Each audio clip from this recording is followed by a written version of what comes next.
Welcome back. Well, for years, migrants crossing the Mediterranean have brought with them stories of horror. Beatings, kidnap, even enslavement, many of them making harrowing journeys from West African countries. Those migrants who do make it to Europe are often too terrified to go on the record about their ordeal.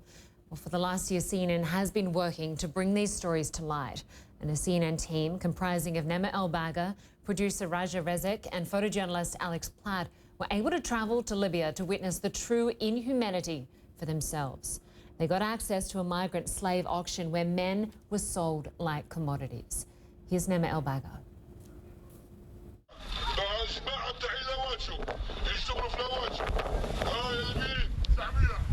A man addressing an unseen crowd.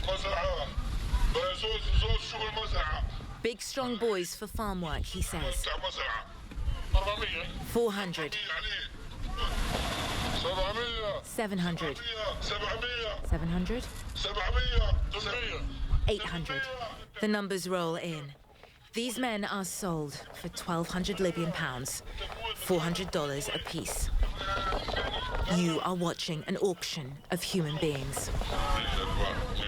Another man, claiming to be a buyer. Off camera, someone asks, what happened to the ones from Niger? Sold off, he's told. CNN was sent this footage by a contact. After months of working, we were able to verify the authenticity of what you see here. We decided to travel to Libya to try and see for ourselves. We're now in Tripoli, and we're starting to get a little bit more of a sense of how this all works. Our contacts are telling us that there are 1 to 2 of these auctions every month, and that there is one happening in the next few hours. So we're going to head out of town and see if we can get some sort of access to it. For the safety of our contacts, we have agreed not to divulge the location of this auction, but the town we're driving to isn't the only one. Night falls. We travel through nondescript suburban neighborhoods, pretending to look for a missing person. Eventually, we stop outside a house like any other. Adjust our secret cameras and wait. Finally, it's time to move. We're ushered into one of 2 auctions happening on this same night. Crouched at the back of the yard, a floodlight obscuring much of the scene. One by one, men are brought out as the bidding begins. 400. 500. 550. 600. 650. 700. Very quickly, it's over.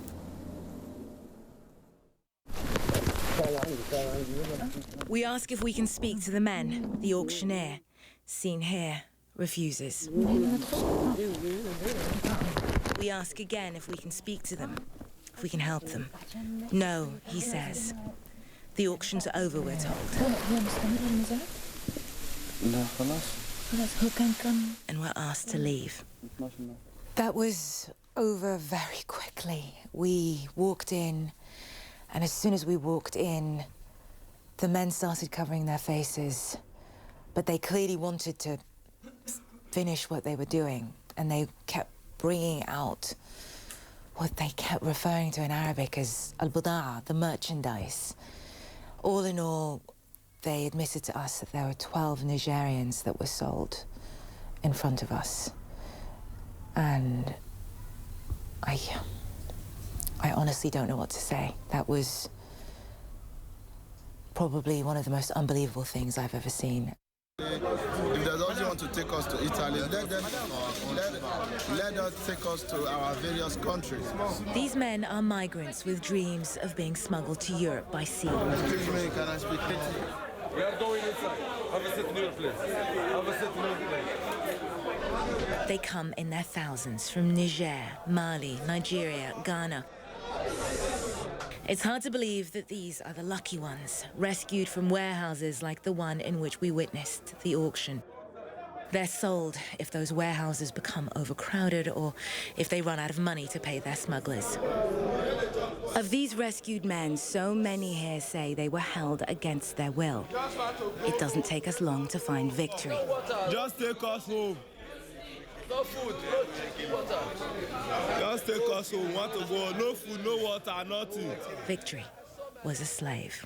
We know that some people are being sold. Yes. Some people are being sold. Is this something you've heard about? Can you tell us about Sure. that? Tell us. I was sold. What happened? On my way coming, I was sold. Merciless beating. If you look at most of the people here, if you check their body, you see the mark, they're beating. With electric, even your boot, they took something like a sharp object. Understand? Most of them lost their life there. I was there, the person who came to buy me give the man money. They take me out home.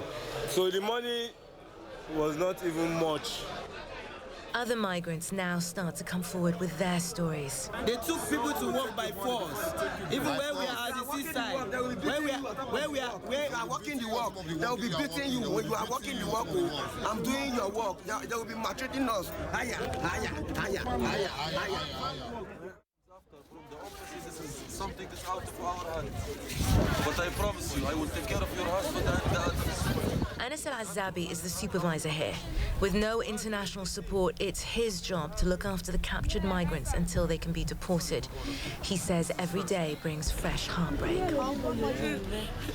It's okay. I'm suffering for them. I am suffering for them. What I have seen here daily, believe me, make me really feel pain for them.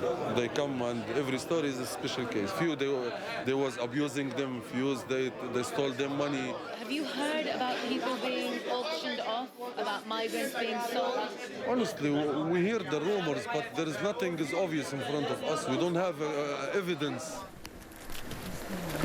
But we now do.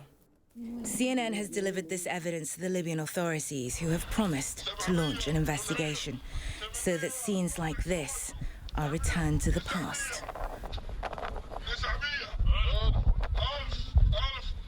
Well, in addition to alerting the Libyan authorities about what we uncovered, CNN also passed on our evidence to the Office of the Prosecutor at the International Criminal Court.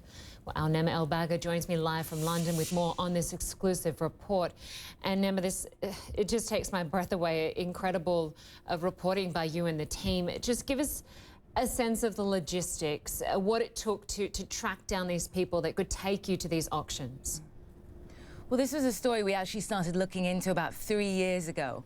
We were hearing these horrible descriptions from migrants landing down in Sicily and at other European shorelines of the conditions that they were being held in at the smuggler warehouses, but also of being forced into labor, of being essentially auctioned off to the highest bidder. And at the time, they were all too terrified to speak on record, so it took so long for us to begin to unpick these threads and try and verify those stories. And eventually, about a year ago, we made contact with someone who had actually seen one of these auctions at a number of locations, and from there we were able to verify several of these auctions, just something like 40 kilometers outside of Tripoli in Castelverde, known as El Garabulli in Arabic. There is an auction. This really gives you a sense of what almost an oasis of authority Tripoli, the capital, is, and everything outside of it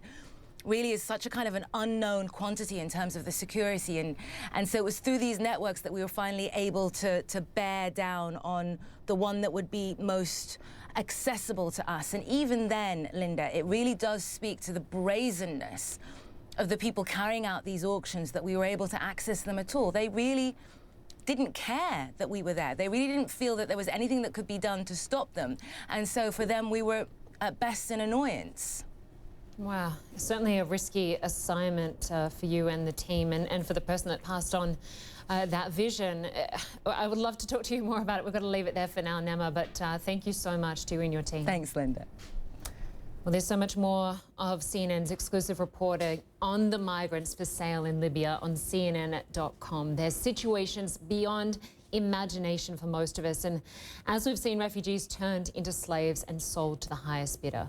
CNN was told of auctions in 9 different locations in Libya, but there are believed to be many more, and you can find all the details at cnn.com.